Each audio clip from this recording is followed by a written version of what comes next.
Now, in NDE research, we have basically two types of researchers. We have the survivalists and nihilists. The survivalists, as the name, the term implies, they believe that we have something in us that survive physical death. And nihilists, no. That's it. We die, we die. We came from nothing. We just happened to be born here. And when the body dies, it's complete extinction. So those are the two types. Now, both of them, both of the types, or there is a third type that is in between. Those that are in doubt. They don't know what they are, so they're waiting. They're on the fence, seeing what happens. But we're concentrating on these two. So survivalists, they believe that NDE, yes, can be suggestive of consciousness survival. They call it consciousness. Now, if you're a scientist, and when you see a lot of young faces here, and if you're going to work in neuroscience and things like that, it is the way, especially if you're a Westerner like Peter Angel, you might be in danger if you call this thing that you believe that survives death a soul or a spirit, or you might lose your job, or you might be not respected as you should just because you believe that you go against the flow. Science is logic, and our survival of consciousness, or having this thing inside us that might survive death, is something that's not logical in scientific view, many of them. So they can call it soul or spirit. But they found a term that is acceptable. Consciousness is good. Consciousness is a fancy name. So we have a philosophy of consciousness, for instance. And so that is something, it is good. At least there is something that is non-physical that survivalists think that survive physical death. Now, some of the survivalists may have had, there are many cases of researchers who have had a near-death experience or an out-of-body experience. Out-of-body experience, one example of like a flying dream, for instance. Has anybody here have had a flying dream? So the flying dream may be suggestive of an out-of-body experience. It is the experience of feeling ourselves out of the physical body with our focus of consciousness in that entity that is outside of the physical body. So near-death experience is also a type of out-of-body experience, because the person going to experience a near-death experience is out of the physical body. And most of them, with a rare exception, I don't think there is even an exception, they are open-minded. So that is very important for this kind of work. Now, the nihilists, they're closed-minded. That's the first thing. They don't believe you. It's like you can't convince them, even if you present facts, or it's very hard to have them change their mind. So they try to explain NDE or any other paranormal experience or phenomena that I mentioned before. They say that it can be explained materialistically. So they find ways to explain it materialistically. So in near-death experience per se, what they say is that it is the brain that produces the near-death experience. And then they have reasons for that. Because some people who have a near-death, most of them, when the heart stops, the circulation stops, and the blood which carries nutrients and oxygen to the cell. And the brain is very oxygen hungry, so it uses a lot of oxygen. And in 5 minutes, if the brain doesn't receive enough oxygen for 5 minutes, neurons or brain cells start to die. And so if the heart doesn't pump again, they don't make the heart pump, then the person will die. Now, when the brain doesn't receive enough oxygen, so there's a higher production of carbon dioxide. Carbon dioxide is the air that we exhale. We inhale oxygen, and we exhale carbon dioxide. So if we have a lot of carbon dioxide in the lungs or in the brain, then we feel dizzy, for instance. So, and that dizziness is, or that thing that it could also have like mild hallucination due to carbon dioxide presence or too much. So that is one of the explanations. But this is a very lame explanation because there are a lot of people report near-death experience when they are on ventilators. So their brain is being oxygenated better than if there was no ventilator. So that doesn't cut it. It doesn't explain it. So then they try to talk, but they say that it is REM intrusion. REM is rapid eye movement, which is the eyes move when we sleep. I spoke here about the stages of sleeping one day.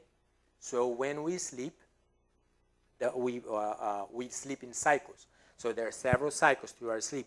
8 hours sleep, for instance, we might have like 5 cycles. So for one that we start sleeping, it's a light sleep, heavy sleep, and then we start waking up sort of, and then at the end we have a period like for 20, 30 minutes that our eyes move beneath the eyelid. That's why they call it rapid eye movement. And the complete cycle, it lasts about an average 100 minutes. So, and that happens to us every night. So for one part, like probably out of those 100 minutes, we spend about 50 or 60 minutes in very heavy sleep. But then it starts becoming lighter. And normally, it happens to me most often that I awake and even wake up after the 100 minutes, after the REM cycle. And during the REM cycle is when we have most of our dreams, or we remember our dreams. So, and there is, at that time, in those 60 minutes that I said that we might sleep in heavy sleep, the brain waves are very, very slow. They're like a delta wave. They're very slow wave, like there is like cycle of sometimes like even less than a cycle per second. So the brain is very calm. It's not very active. But during REM period, the brain becomes active again, like I am now. Like now, my brain waves is beta waves.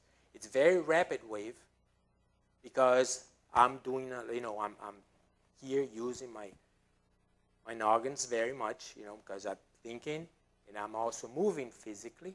So that is, my waves are beta, very fast. In REM sleep, the brain waves are similar to beta waves. They're very fast, and that it's called paradoxical sleep because the body seems to be sleeping, but the brain is very active. In near-death experience, the most of them are flatline. The brain is flatline. So there is no brain movement, and there is no eyelids movement or rapid eye movement. But it's a fancy thing because the guy who wrote the paper, because then, the nihilists, they need to find things, it's nice because if you're in school, like study psychology, writing papers is good.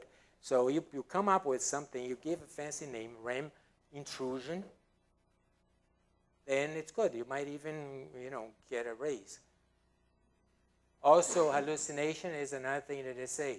Near-death experience is a hallucination, but to hallucinate, we need an active brain. Inactive brain don't hallucinate. Inactive brain doesn't do anything. It's flatline. And when you read the stories of near-death experience, they have a sequence, and it's with incredible details.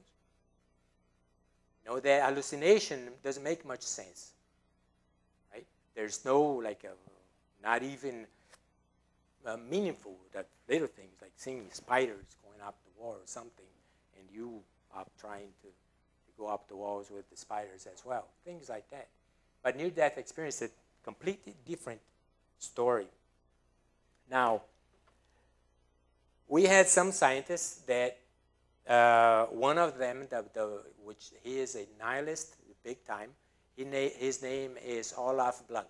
He's from Switzerland, and he's a neurosurgeon and brain scientist, and he works with epileptics. So one day he was stimulating the part, like the frontal lobe of a person who had epileptic seizures with an electrode. And he, in 4 years, he carried two experiments with those people, one in 2002 and the other in 2004. And when he was stimulating this part of the person's brain, the person told him, he was talking to the person told him that she felt that she was leaving the physical body. She was out of the body, that she saw the body. But they were all fleeting images. It was very fast. So there's not much thing there. And then the 2 years later, he did the same experiment in 4 other people, and they had similar experience. So he decided that he found the explanation for near-death experience. And he wrote a paper, and an article came out on Nature, which is a very reputable scientific paper, and then in major magazines throughout the world, even in Brazil, in Portuguese. And at that time, I was in one of these, I think it was Orkut or something like that, that I chat with people, and I was obviously defending our survival of bodily death. And then I remember that one of the person asked me, she was scared, and she was even sad. She said, but you say that we will survive that, but look at this guy. He's saying this article here. He's saying that now it's nothing. We're nothing. The brain dies. We die together. This near-death experience thing is all baloney, because you put an electrode there, and then you have it. But there's no cases of a person have a near-death experience of the extent that we find in the literature, and while someone was poking her brain with an electrode. And this idea that he had poking the brain with an electrode, producing this near-death experience, came from Wilder Painfield. He was a Canadian neurosurgeon, and he worked for more than 30 years also with epileptics. But he, at that time, I don't know, it was easier for them, he would open the brain, the skull of the person, and he would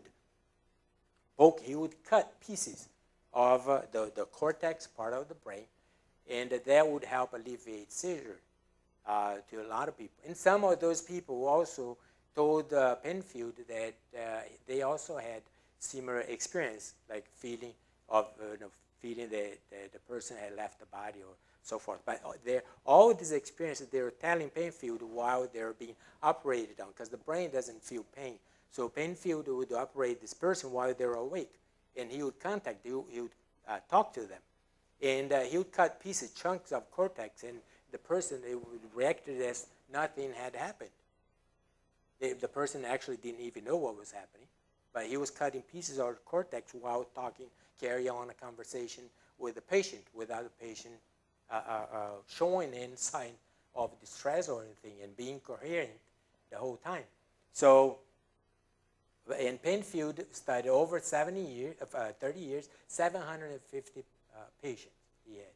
So, and this was when he wrote, he was about a few months before he died, he wrote a memoir, he wrote a book, and then that was one of the things that he wrote in his book.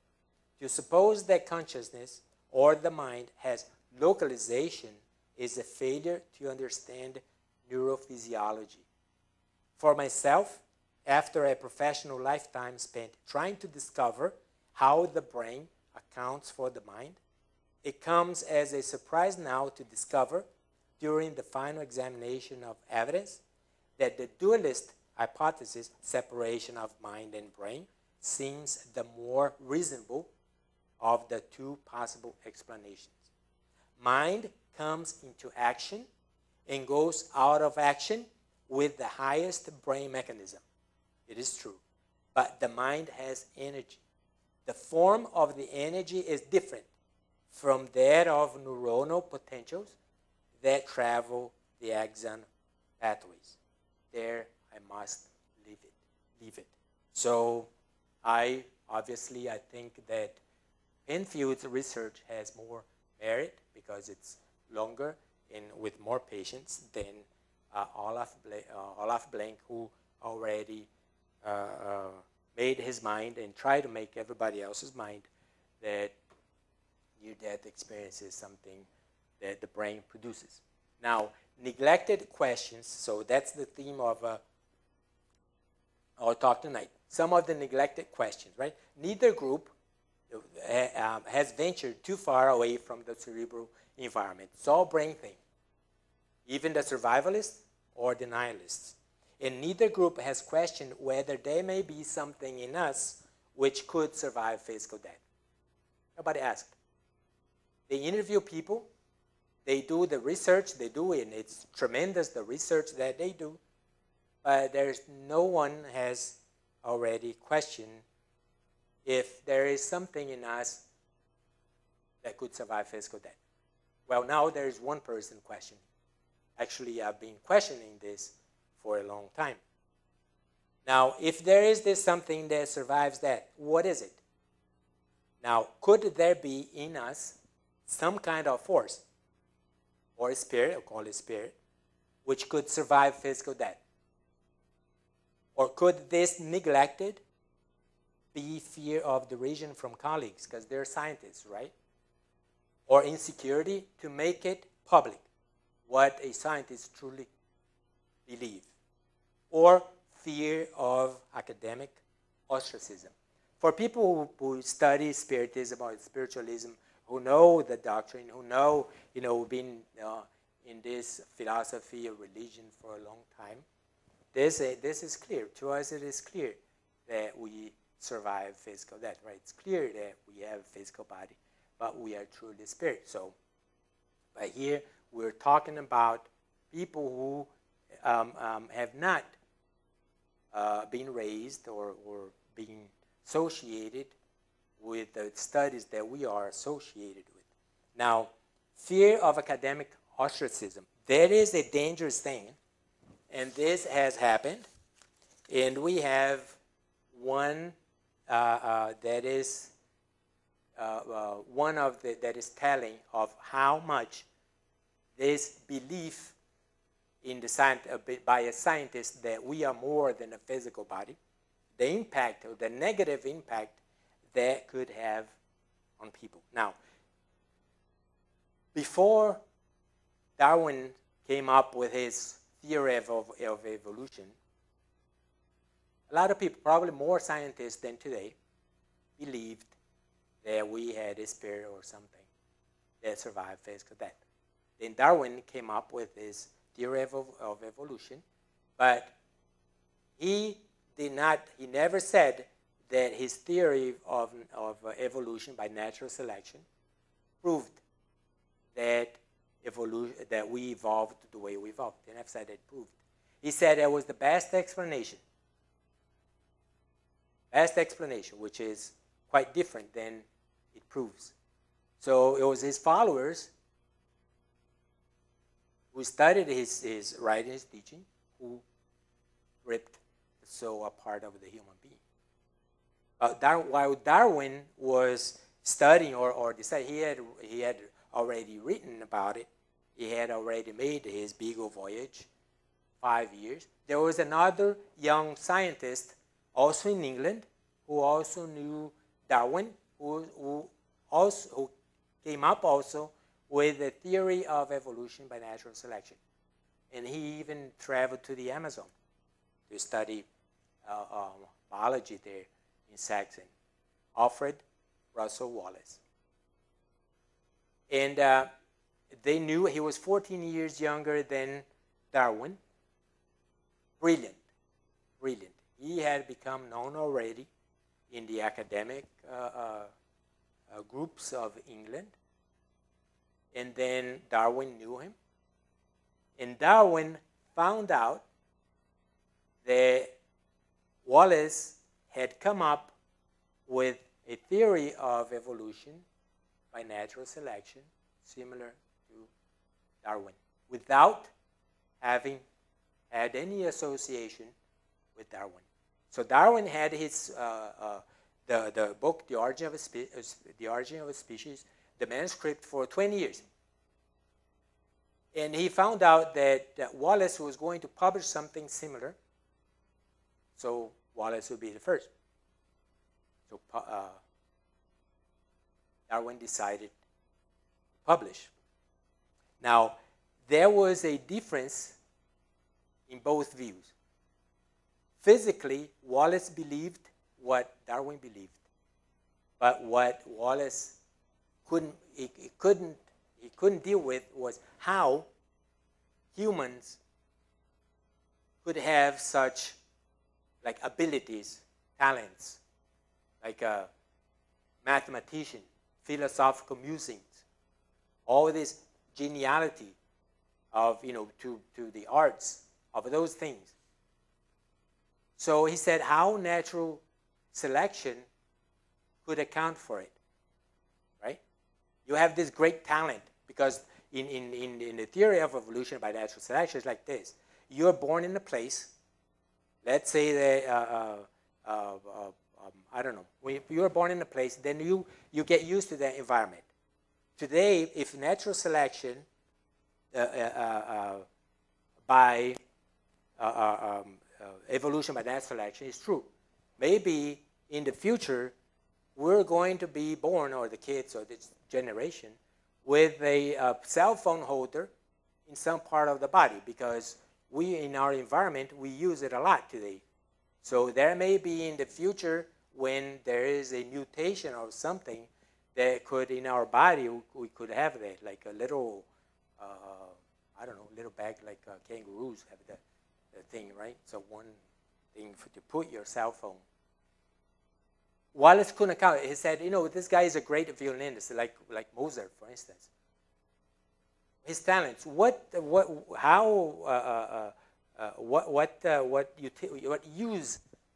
survival use would his talent have?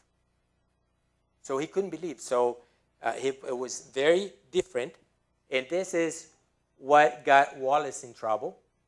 And he was kicked out of the academic. He was born. He died very poor, broke, because he was derided, made fun of by scientists. But Darwin had some of his friends, was sympathetic with him. Darwin liked him very much and always helped him, even get a pension from the government. Now, this is Wallace, who came up with the evolution, the theory of evolution by natural selection, similar in Darwin's. That's what he said. Man is a duality, consisting of an organized spiritual form, evolved coincidentally and permeating the physical body. It's all inside, all around. And having corresponding organs in development. Death is the separation of this duality and effects no change in the spirit, morally or intellectually. Progressive evolution of the intellectual and moral nature is the destiny of individuals.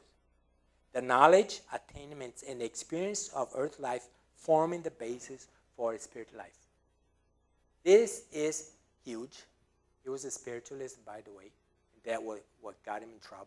He had no fear. He would go in public and talk about spiritualism at that time, about his belief in our spiritual reality. So people who wanted this information loved it, but his fellow scientists derided him because he was called the heretic scientist, because he believed, or he dared to believe, that human beings, that we are more than we look, more than just this physical body, right? So that is, now, these questions that I'm saying, they have been neglected. Perhaps they are not a job for scientists. Because like Peter Angel said, he's a scientist, he can't believe that. So he either changed jobs or open his mind and see if there's something. So perhaps these questions that need to be asked is a job for non-scientists because non-scientists can go beyond the brain. We're not constrained by that. So we can go, we can transcend the constraints of lab research that is rigid norms. It doesn't apply to what we do here. And intuition, give intuition. Because we intuitively, we know that we're more than just this body. We know it. So we give insight in history because the history of humanity is full of this belief. So, and what we do is we put the soul back to the human body. Maybe a job for theologians, philosophers, or spiritualized scientists who are brave enough to break through these self-imposed scientific constraints that many have got into and can't break away from. So, the first neglected question that I mentioned in near-death experience, because it's the same story. When you talk to a near-death experiencer, many of the first thing that they'll tell you is that they felt like they felt when they're leaving the physical body. Most of them float up through the ceiling. It's lighter, right? It's a non-physical body that is not restrained by gravity. So it floats up. Now we're pulled back by gravity because we're heavy. So it floats up. So, and then they notice that they have a body. They have hands. They can think.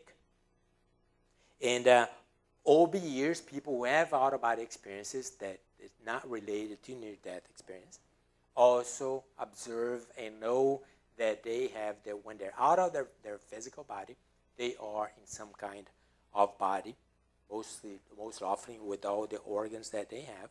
And we also apparitions, for instance, or hauntings that a person see, a ghost or something. This ghost has a human form. It's there. So it is a non-physical body. So we have in this assertion by Paul, he was the Paul of Tarsus, the apostle of Jesus, there is a natural body and there is a spiritual body. It is sown a natural body. It is raised a spiritual body. So what he's saying is that there's these two kind of bodies that we also believe we have. A physical one and a spiritual one. When it's sown a natural body, the body dies. Then it is raised the spiritual body. The body leaves the spirit body, leaves the physical body. Beautiful as it is, scientifically, it's hogwash. Right? It doesn't mean a thing because it's religious. And if it's religious, scientifically, it's superstitious. In science and superstition don't go well together. But this existence of this spirit body or this energy force, even if they don't call it spirit, is something that has been in history for many years. And vitalism, before Darwin, before Newton also, there was the vitalists. These were people who were scientists also of that time, because they were dealing with, science was not as advanced as it is today, obviously. But these were people who were philosophers, people of culture, and many were doctors and stuff. And they were called vitalists. They were called vitalists because they believed that there is a vital force in all of us, actually in all living organisms, that is independent of the body. And it is this force, this vital force, that infuses life into the form, into matter. So it is this vital force that makes matter alive. And they go further and say, this force creates the body. That was long time ago, right? 16th century, 1500, like when Cabral discovered Brazil. Too long. But we come back. It doesn't stop there because there are people who, in scientists even, who have this intuition and follow this intuition that we are more than what we seem to be. And these are people of reputation, are people of high stature academically. One of them, for instance, is Harold Saxton Burr. He was a anatomy teacher in Yale University. It's one of the Ivy League universities, at the School of Medicine. For 40 years, he was there. And for these 40 years, he studied anatomy and in laboratory, in cells, and not only human anatomy, but insects, lizards, all kinds of living organisms I think he could get his hand on. So he, in these 40 years of research, he said that man, in fact, all forms of life, so all living organisms, right, are ordered and controlled by electrodynamic fields. This is a fancy academic term, obviously, but if you translate it in lay's people term, it's this spiritual form, or the vital force that we had before. And these electrodynamic fields can be measured and mapped with precision. So he identified in living organism this life, this electrodynamic field that organizes this organism. And he called it fields of life, all fields for short. Now, he goes on. The electrodynamic field of the body serves as a matrix or mode which preserves the shape or arrangement of any material poured into it. However, often the material may be changed. He's a scientist. We have more scientists here. Then goes on. See, it never stops. 1916, 1956, he was the one. 1920s, we had this Russian, Alexander Gorwich, Russian biologist and embryologist. And he came up studying fetus and the development of fetuses, the morphogenetic field or biophotons. He found in the cells of living organisms this light, a light of low intensity. And it goes on. Then we have in the 1930s and 70s, Conrad Waddington. All these people, they are people who, he had in universities, he had high stints, you know, they're not any person without knowledge. They were highly knowledgeable and highly regarded.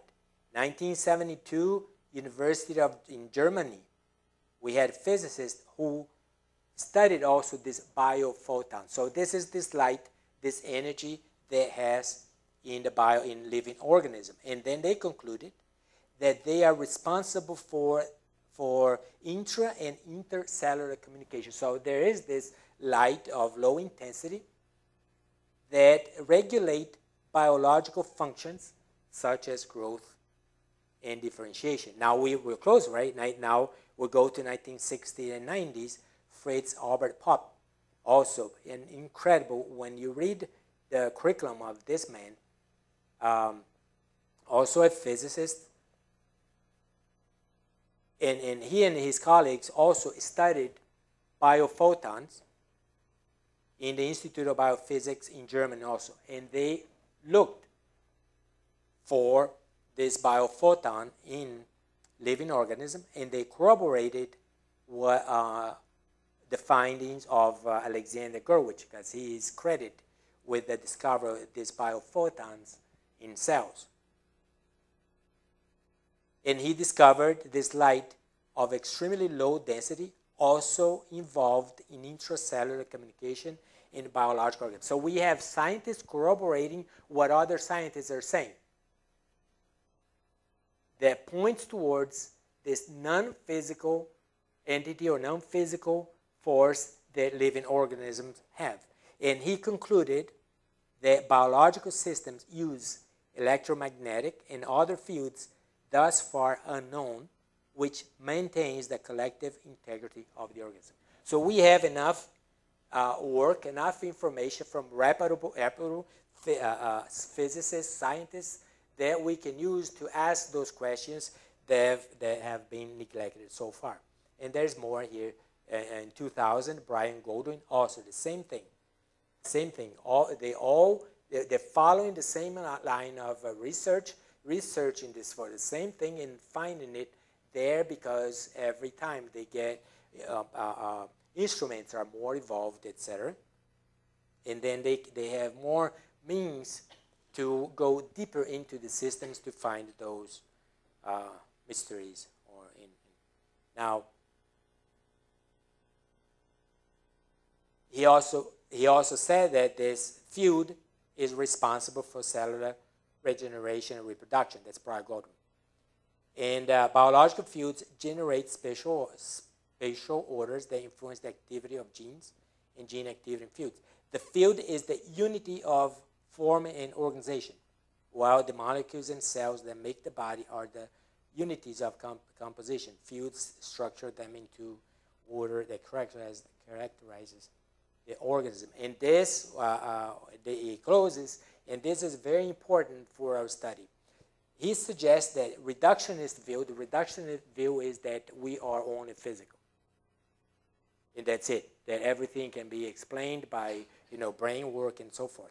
And he's saying that the reductionist view of nature will fail to explain complex features, and we are complex features, then very complex. Now, there is another neglected question. What happens to consciousness? Now, this is important for us too here, because I'm going to tell you something that I know you know, but not too many people like to hear it, right? We, one day, will die.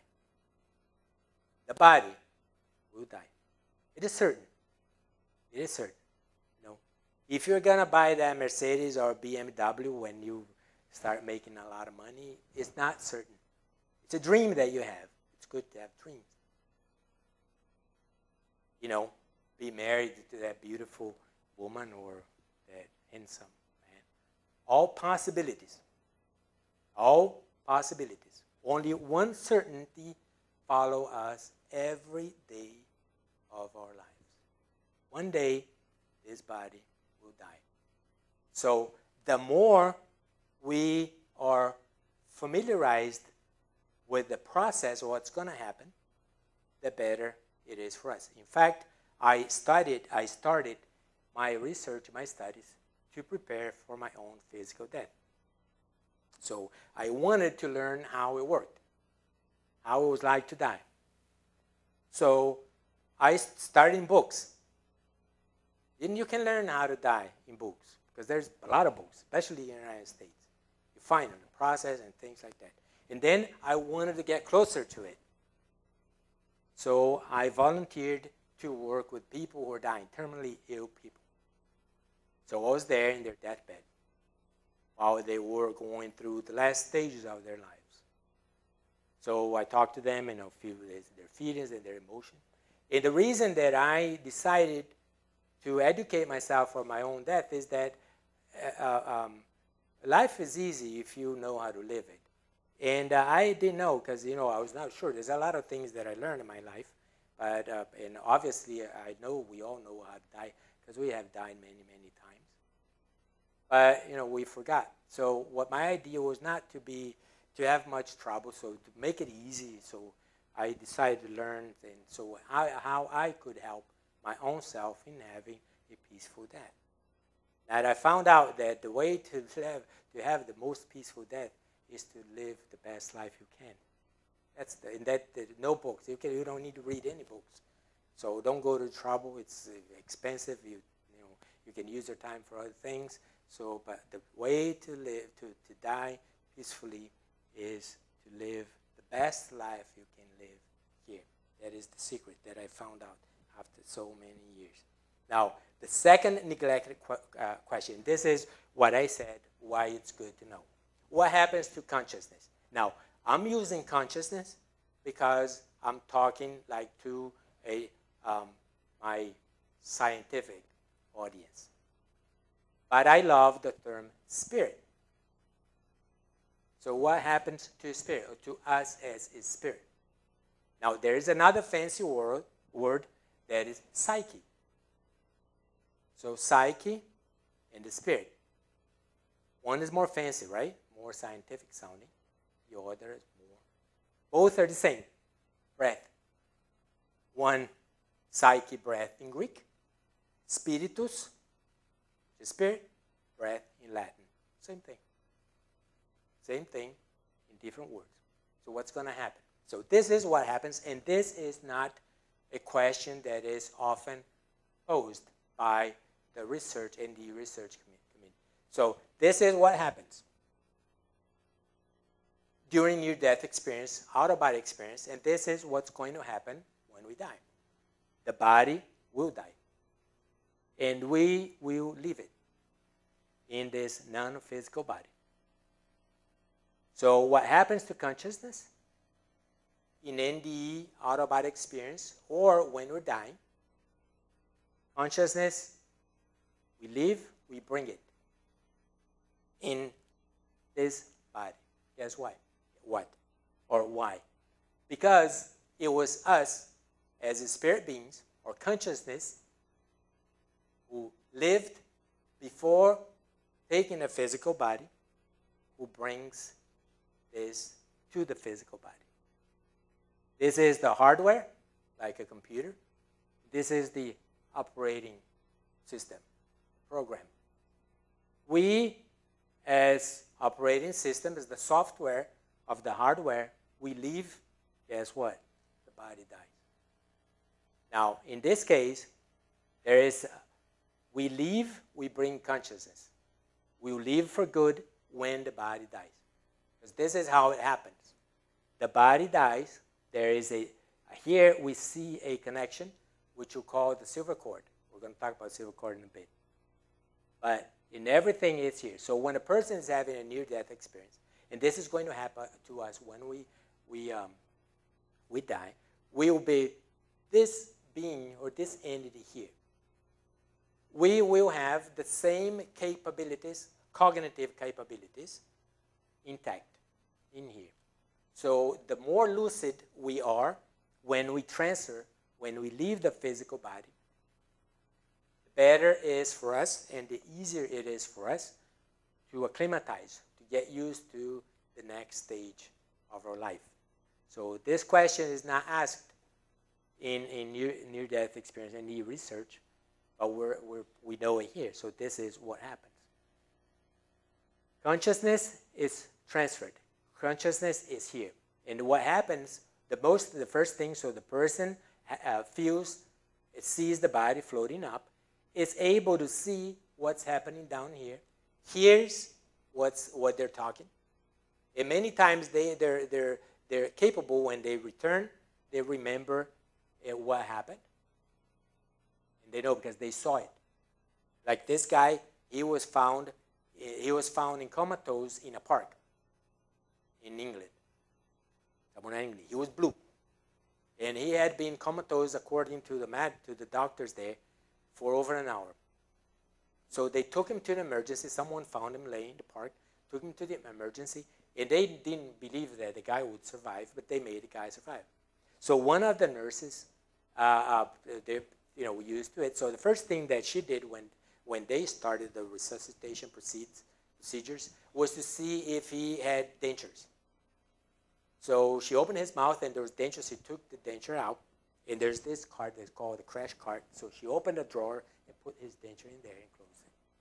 So they ended up resuscitating the guy, and then later sent him to his room. He was in the hospital for about 10 days.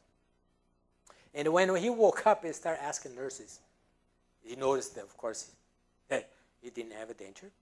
So he started asking people what his denture was. Nobody knew what he was talking about. In one of her rounds, this nurse came, and he saw her. You know where my dentures are. What we're talking about? My denture, when you were working on me. You took it out, and you put it in the drawer of that cart. How could he know? And gave me this denture. So it's good. So if you have denture, when you die and you lose it, if you see where people took it, you can go and ask for it. Now, the third neglected question, why death doesn't occur. Right? First, we learn, because we haven't finished our term here, right? We come in NDErs learning that too.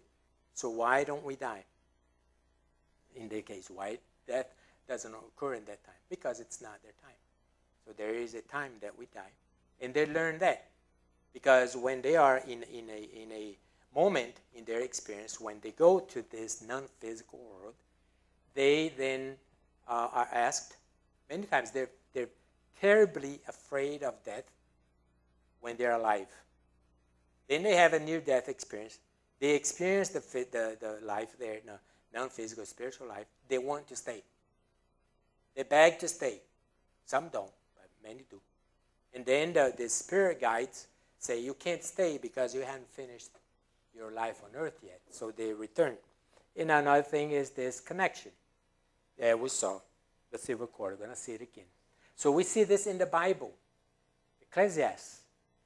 Because man goes to his long home, the spirit world, and the mourners go about the streets, those who we leave behind, right? Or ever the silver cord is loosed, broke, or the golden bowl be broke, or the pitcher be broken, the fountain. When the broken, the sisters, then shall the dust return to the earth. The body dies and is buried, and it was in the spirit shall return to God who gave it. So we here, and we have this. This is a typical image that happens when someone dies or during a near-death experience or even during an out-of-body experience.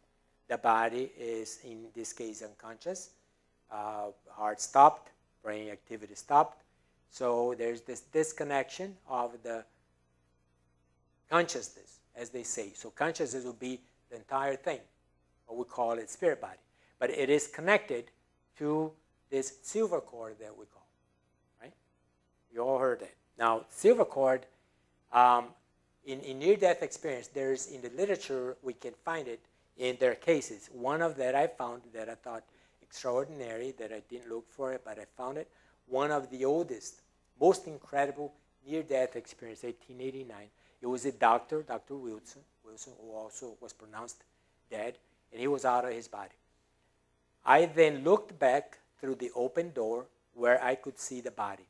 I discovered then a small cord, the silver cord, like a spider's web, running from my shoulders or spirit body back to my body and attaching to it at the base of the neck in front, 1889. Here, I opened the book with the case of my cousin. She had a near-death experience. She was in a coma for many, many days in the intensive care unit. And she spent that long there. Most of her stay there was unconscious. So I had a feeling, because I was living here and she was there in Brazil. And I had a feeling that she would have had an NDE, a near-death experience.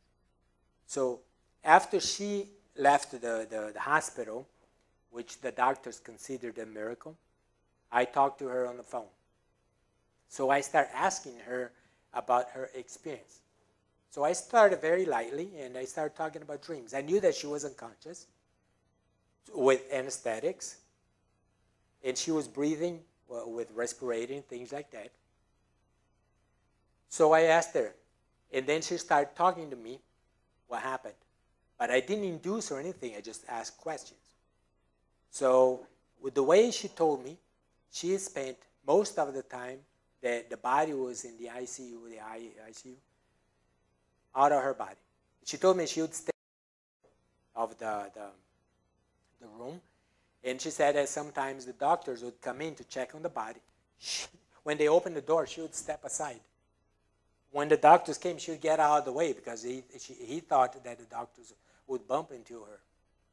So when I asked her to give me details of what she saw in the room, she mentioned the silver cord. She said, I see like this cord that came from the body towards my back, she said. And I said, what did it look like? Silverish, like silver color, and it looked like a umbilical cord. So death is a birth in reverse, right? We are born to the spirit world. And we have Wilson and Andrew Jackson Davis. He was a psychic, one extraordinary psychic in the early 1800s, mid 1800s United States.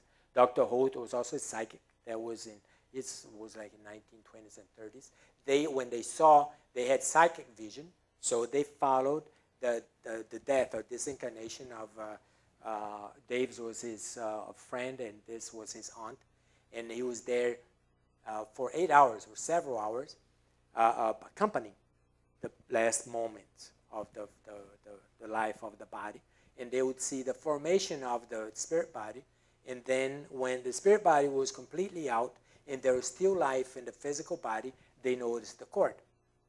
And at the moment that the body gave the last breath, the cord would snap, and they would break free and go away. Now, another neglected question. Why nobody lands in Heckensack?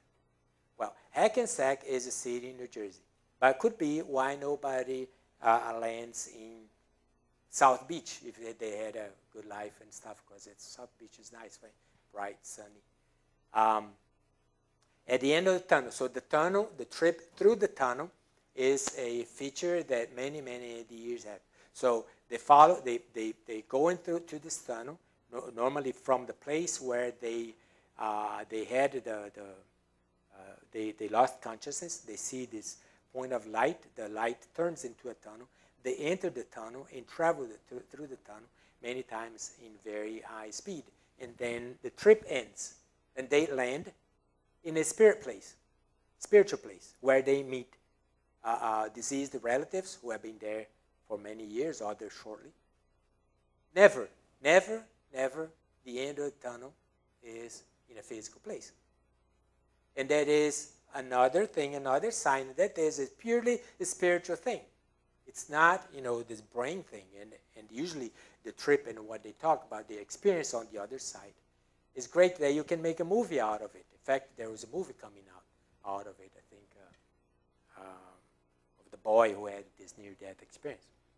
Now, another neglected question. They only see the spirit or the apparition of dead people. They don't see anybody when in this trip that is alive. Only if they're back in the physical place, they see people in the physical body. If they travel through the light or through the tunnel, they see dead people only. Peak of Darien is the name they gave to an experience that's like this. The person says that she or he sees someone. But this someone is not, nobody knows that this someone has died. Either the person, or nobody told this person. And then when they find out, this person that they see had died. Either, recently or longer, and this person didn't know, or had no way of knowing. So this is another question to ask. Why? Right? If it's a hallucination, you could hallucinate with, if you're a woman, with George Clooney, Brad Pitt. That's good people to hallucinate with, right? But no, they don't. Only dead people. Only if they're died, or they're dead. And we see the same thing, deathbed vision, when I told you that I worked with the dying. People were dying. So there's a process. Many of them, if it's a terminal disease, depending on the disease, most of them are already unconscious before they die. But many of them who were unconscious, like even for months, sometimes before, like an hour before the death occurs, they wake up. So during the process, normally every 2 weeks before, normally hours before, they also see the operation they see in the room where they're in the presence of the spirits who, they're relatives, loved ones. And some of them are not loved ones, but they're there as they know, as they find out they're there to help them. And so it's similar. So these people were dying. And I witnessed these visions. We're talking to the people having these visions, and I was able to ask what they were saying and seeing and so forth. So there are things that is very similar that happens to people who have near-death experience and these people who are approaching death. They're about to leave the physical life. So they see basically the same thing. Peak of Darien, the apparition of people who they didn't know they had died. They're there. And they don't see apparition of people who are alive. Like, again, if it was hallucination, why don't they see someone who's alive? Only dead people. Now, visions of a spiritual being, similar to near-death experience, same one. Visions of spiritual landscapes, often também, also very common. They see this beautiful place, this beautiful garden, people in white and so forth. Hearing celestial music common in both episodes, during near-death experience and during approaching death. Peacefulness at the moment of transition and shared deathbed visions. Like the loved one who is accompanying the person who is about to die, for a moment, they get into a certain state of trance, and then at that moment of that trance, they sort of follow the person. The person, at the same time that the relative, the loved one, was still here, is having this trance, like sleepy thing, like this dreamy state. The relative is dying, leaving the physical life. And the person who is in trance sort of follows them. Sometimes even going through the tunnel to the entrance of the spiritual place where the one who passed away is going to. And then when that ends, the person comes out of trance. I had an extraordinary case of a person who I knew with a son that she lost. The son was 5 years old. And it was in Brazil. He was a hemophiliac, so he needed constantly blood transfusion.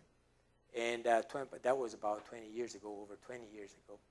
And at that time, the AIDS epidemic, so there's a lot of blood that was contaminated with AIDS virus, and not only in Brazil, but in many parts of the world, here including. And her son was contaminated when he was 1 year old. Now, there was no way that they're going to cure it. So it was incredible that when the boy was 3 years old, and he found out, then he knew what was going on with him, and that he was going to die, he was the one telling his mother that was okay. He knew that he was going to die. He knew that his life was short, and he was this kid, this baby, consoling his mother. And he died when he was 5 years old. And as his death approached, the mother got more desperate. And he said, at one time, like right shortly before he died, I'm going to show you where I'm going. I don't know how he found that out, obviously. He said, I'm going to show you, and you're going to see. So the mother was outside in the waiting area. And then she said that all of a sudden, outside of his room in the hospital, outside of the room, and she said that all of a sudden she started having this dizziness, like this need to sleep. So she walked into the room, like roping, like holding against the wall, because she thought she would fall. And then when she got to the room, she collapsed in the little couch that was in the room. And as she collapsed it, she felt herself leaving the body. And then as she left the body, she was with her son. And there was like this spirit being there waiting for the son. So she went with him to the entrance. And then she snapped. She woke up, and there were people crying. The father was on them because the boy had passed away. So That's called shared death vision. So when I talk to her, it's amazing, the story. It's beautiful. So how can that thing be hallucination, like double hallucination? The boy and the mother who sees the same thing. There are many, many cases of that. And those are strong cases for to vouch for our survival of physical death. And it is a transforming experience because to many of them, to many of the NDErs, they find something that they were not even considering or anything. They're too busy, like most often happens, especially today in this materialistic society. We are too busy to make ends meet. So we are too busy focused on materiality of of day-to-day living, many things that we don't need. So we fail many times to organize our priorities, to put like our spiritual and moral necessities above our physical needs. So when the person has a near-death experience many times, most of the cases, then they find out that their priorities were all wrong. So the first thing that they learn is that they are immortal beings. So they either have the fear of death greatly reduced, or they lose it. Like my cousin, when I asked her, said, "No, I'm not afraid to die. I can die in a moment. I know how it is." Because she knew the experience. And also this realization of greater purpose of life. So they learn that it is important to put like the spiritual needs above the material needs. That we are all a huge family. And that service to others, charity, kindness are the things that matter most. There's two other that matter most. Love, unconditional love, and forgiveness. They learn all that because they review their lives in the flesh. And we know that we're going to do that too. So it's better to review it now and to fix what needs to be fixed because it's going to happen. But on the other side, we only see good things. And we are happy with what we see. So there's this transformation in many cases. And also a desire for learning. A lot of people come, they finish school, they go, they have this necessity to increase knowledge, scientific knowledge or intellectual pursuits and things like that. So it is something that is big to most of them. So that is a very impacting. And the lesson that we can get from them or from this experience, without having to have any of these experience, is that first, we are much greater than we think we are. We are spiritual beings, and we are having a human experience. We here for a limited time to experience life on earth. And we are here to learn these things such as love, forgiveness, and things like that.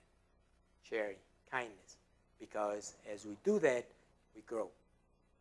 We progress, we evolve. And as we evolve, as we do the good things that we do, we then fulfill the major mission that we came here to fulfill. That was to leave Earth better than we came and make ourselves better than what we came. And I'm going to finish with a beautiful case. This girl, she was a young girl, and she had this a near-death experience. And she asked a lot of questions. And I even have in my blog and my website, it's called Lessons from Heaven. If you have a chance, read it. And I'm just going to finish with she was with this spiritual being. And the spiritual being told her, she asked her, "Why, do you want to go back or do you want to stay?" And she said, "I want to go back." "Why?" She said, "Well, because my dad left my mom and she has children and that I need to help her." then raise children. And they asked, they sort of giggled, tell me the real reason. And she said, to leave Earth better than when I went there. That's a good reason for you to go back. Live your life. Live your life in such a way that when you come back for good, you will feel good. So that's what we do. And we can do that here on a daily basis. Thank you very much. You all have a wonderful evening and a wonderful